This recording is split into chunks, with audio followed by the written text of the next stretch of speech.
1st October 1960, God blessed Nigeria with a land filled with milk and honey. Not until this happened. What is the difference between someone that works in SARS and someone that's doing armed robbery? If I see thief, I know what thief wants. SARS wants to kill me. Why they vlog like that now? Why they vlog like that? Just because of Apple Watch or because you refuse to unlock your phone, one shot, you're gone and you're dead. Why? We act as if these people die and will come back next month. They're not coming back. As they don't die, go finish. Enough is enough. Our voices must be heard. You people must hear us because we dey hear now when campaign reach. So please hear us this time. We have a lot of insecurity in Nigeria because by road we are not safe, by train we are not safe. So the thing is getting hard. And me, I saw these people with my eyes when they come in. They resemble, they are not Nigerians at all because they resemble like Niger or Chadi people. Well, if you ask me, I would say Nigeria losing to Ghana was indeed a sure blessing in disguise to my country, Nigeria. I know a lot of people are going to come for me, but then before you come for me, get to understand my point of view and let us reason together as one Africa. And yeah. Hey guys, welcome to my channel. It is Beatrice Achibong. I'm socially known as Blue Beatrice Achibong. If you're seeing my face for the first time, welcome to the channel, and if you're a returning subscriber, welcome back guys. So in today's video, I am really excited and I'm also skeptical about this video because I feel a lot of people are going to come for me, but then I think I am psychologically and mentally ready for this. Everybody's entitled to their opinion and all what's not. Guys, if you find this interesting, keep watching the video. Yanko.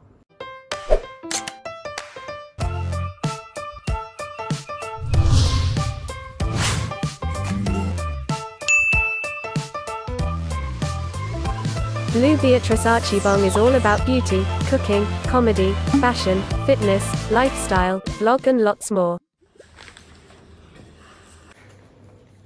So before I forget, I was supposed to get a JC to celebrate motherland Ghana. As I mentioned in my previous videos, I have schooled in Ghana. I have lived in Ghana also. So Ghana has come to be like my second home, and I am here for Ghana. If you can see this in shirt, it's customized for me, and yeah, and I also have these to show my support to Ghana. Go you, Aiko. Aiko. So like I said earlier, I know a lot of people are gonna come for me because of this video, and guys, please, if I'm talking slow or low, just know that I'm shooting at almost midnight. I don't know, sometimes this is the time I have to shoot videos, and I don't want to disturb the neighbors because where I am kind of echoes, and I don't want to disturb the peace of other people because I want to film a video. Yes, that's just by the way. So as I was saying, I know a lot of people are going to come for me, but before you come for me, please understand where I'm coming from, because I am a Nigerian also, because I feel people that are going to come for me are Nigerians, and I am ready for this. I am ready psychologically, mentally. I am ready for you guys. So I will not want to make this video very long. I'll just be listing like 5 key points. I have about 10 of them, but then I'll make it 5. If I find out that you guys are interested in this video, I'm going to make a part 2 to this topic. Have you asked yourself, what if what happened to Nigeria was indeed a secret blessing to Nigeria? Let us just reason this thing. Just take like 5 seconds and just echo or recite what I just said right now and see if it's gonna make sense to you, because it kind of makes sense to me, and that is why I'm making this video. It might not make sense to you right now, but when you sit down and digest this thing I'm coming to say right now, you see that it all makes sense in a way. So before I proceed into the video, I want to commend our players. See, you guys did amazingly well. You understand? You guys did well. If it was not for the away goal, I know Nigeria would have made it there, but then there are some things in our house that we need to tidy before we can want to be out there. That is why I'm sharing these things I want to share with you. And like I said, I have about 10 of them, but then I'll be sharing just 5 with you. So the first one, I want to start from the roots, or I want to start from the head of the whole thing. The first point that I have here, or my first point of view, is poor governance. I know a lot of you might not know why I am saying this. I am saying this because ever since I was young, I was a child, I came to meet like older people being in power, being in control, in charge of politics and all of that. I'm not saying it's bad, please get my point right. I'm not saying it's bad, but then some of these people are not even learned. Some of these people do not even have the qualifications and all of that, and some of them even bought their way into the position where they are. So with this, they don't even know what they are doing. They don't know what they are doing. All what they are there for is just to squander, loot money, and cause all manner of atrocities. So I feel if the leaders like the people at the top there, the bosses, if they are being tackled, I don't know where that thing happened, if it was in Ghana where they packed all the please correct me if I'm wrong, because my memory is kind of dusty, where I don't know if it was Rawlings, but there was one of the leaders that packed all the corrupt government officials and they placed them in the bus and they burnt them. I don't know what story was that. Please, I don't know if I'm getting this wrong, but I know I read something like that somewhere. So such a thing, we need to change these people, you understand? And it's very crazy when I say this because everybody count down to like vote, go and vote. Even if you vote, your vote right now, I don't even think the vote really count, because you vote, you go, you do your thumbprint, you vote. At the end of the day, your vote does not count. So what is your say in this government of the people? Because we are the government, you understand? So what is our say if our vote does not count? So how do we become government of the people, you understand? So I feel if those in authorities can just humbly step down and allow people that are qualified for that position, people that are deserving to go for that position, I think Nigeria will be back again. That is one reason I feel it was good for Nigeria to lose to Ghana, because we have things to tackle in our country, and this is it. Bad governance or poor governance. I don't know if I should use bad or poor, I can use them interchangeably, but I think poor governance is one of the leading causes of what is happening in Nigeria. And we cannot tell someone take out dirt from your eyes when you have in yours. You have to make sure you clean yours before you can tell someone to remove the dirt in his or her eyes. I don't know if you get where I'm coming from, or if you can resonate with me on this point. I don't know how well to elaborate this point, but then I feel we should tackle as to keeping our house in order before going out to like invite someone, or before going out to like do anything. The second point, it really amazes me because ever since I was a child, whenever they bring the light, I always shout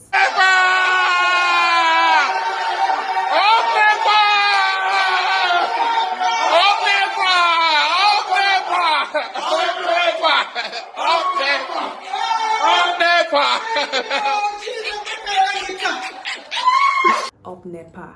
All the children will shout up NEPA because light was more like a surprise to us. Whenever they bring the light, we are excited, we are joyful, we are, I don't know, we are just overjoyed that there is light. It was more like, and I've grown to this age whereby people, when the light comes, you're still shouting because we don't have steady electricity. I remember vividly, I don't know the article, I made this in one of my videos and some Ghanaians came attacking me and all of that.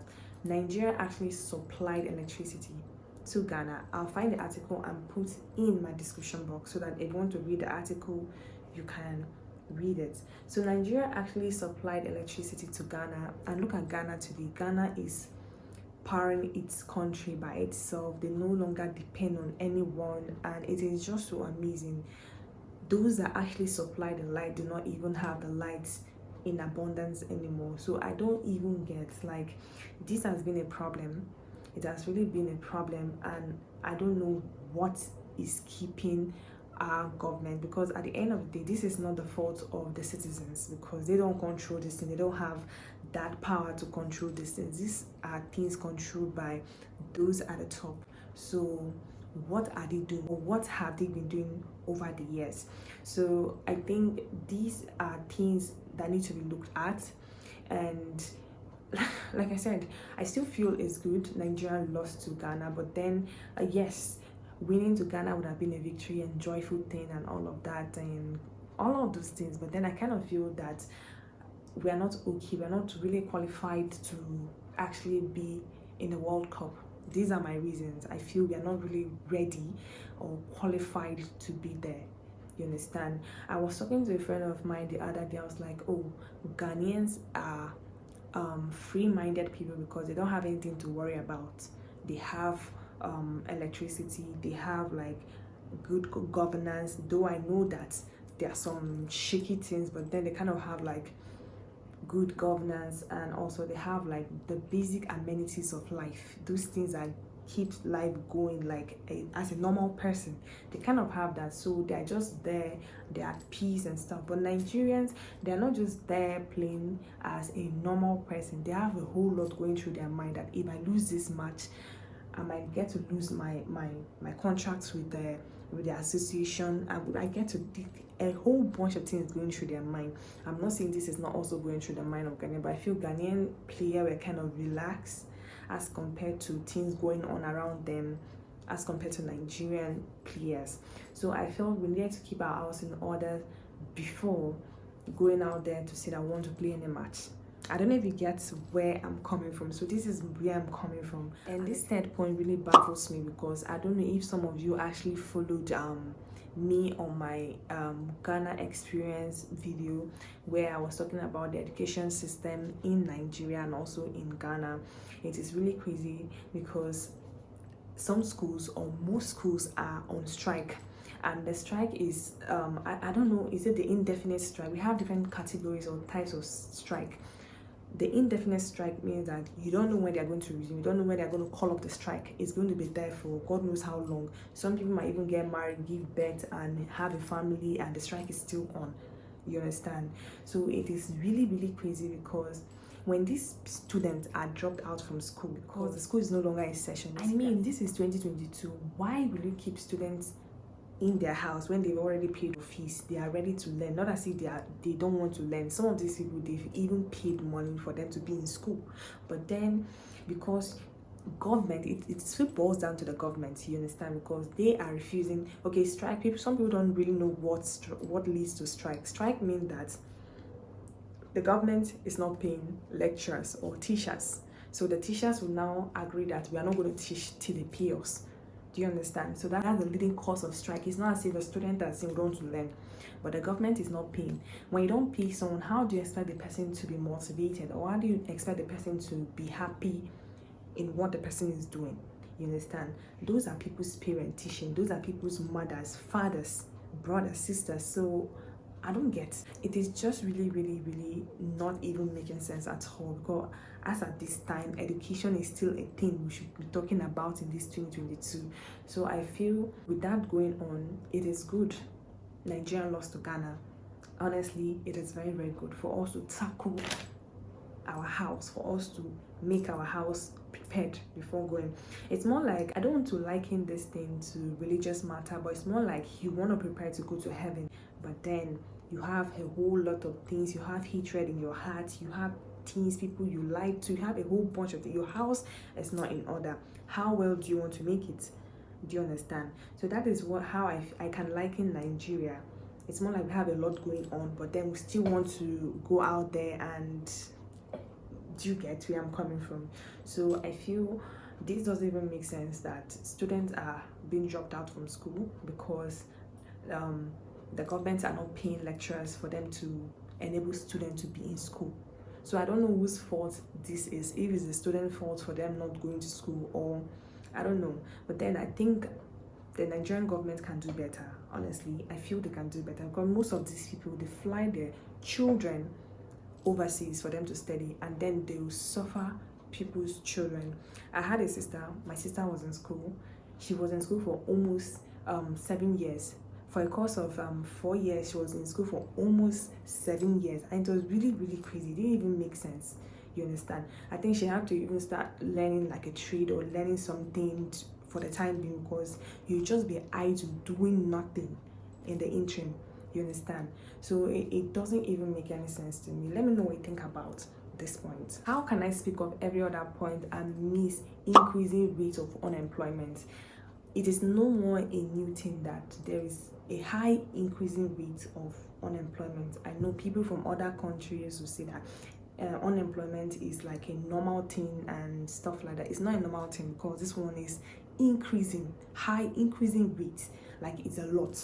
Imagine other countries are having the rate of unemployment to be like 5%. I think that of Nigeria should be around 30% or thereabout, and that does not even make sense. That a lot of people will spend, a lot of parents will spend so much money taking their children to school, paying all the fees. At the end of the day, there's no job for them. It doesn't even make sense. I don't know if you can sit down to let this get into you. It doesn't make sense that a whole bunch of people will be trained. By the end of the day, a lot of graduates in the market, but then little or no jobs. You understand? That is why a lot of people have been advised to go into entrepreneurship. You understand? Entrepreneurship is the way forward. It's the way forward, because if you want to wait for the government to give you a job, then you might get old, and that will be too sad, because I don't see. They keep saying that they're going to, the next person come into power will say, oh, I'm going to create job opportunities for the youth, I'm going to do this, all those empty promises. And then some people will still fall for that prank. I call it a prank because they keep doing this thing over time. By now, some Nigerians should be wise enough for them to know that when these people make these promises, it's just a naysay. They just want to get your votes, and that is it. At the end of the day, at the end of the day, this only favors them and nobody else. And I don't know if that is a future you are looking for yourself. So this is why I will keep saying that I am really happy Nigeria lost to Ghana, because we are not ready. We are not ready mentally. We are not ready physically. We're not ready psychologically. We are not ready. Take it from me. I know this might be harsh on some people, but then this is a fact that we weren't ready. Our house was never in order. Well, the last but not the least point is insecurity. Like I would say, a lot of countries go through some form of insecurity in one way or the other, but then in Nigeria, it's really overwhelming. Like this is, I think this is one of the core reason why I feel Nigeria, it was a good thing Nigeria lost to Ghana. During the time where this match was going on, there was a very serious incident or a bomb blast in Abuja Kaduna Express and stuff like that. There was this train that was, train service work in Nigeria now. So they were having a journey, I don't know, they were attacked and the train was bombed. Like, I was reading messages on Twitter, God, and my heart, I'm like, God, Jesus.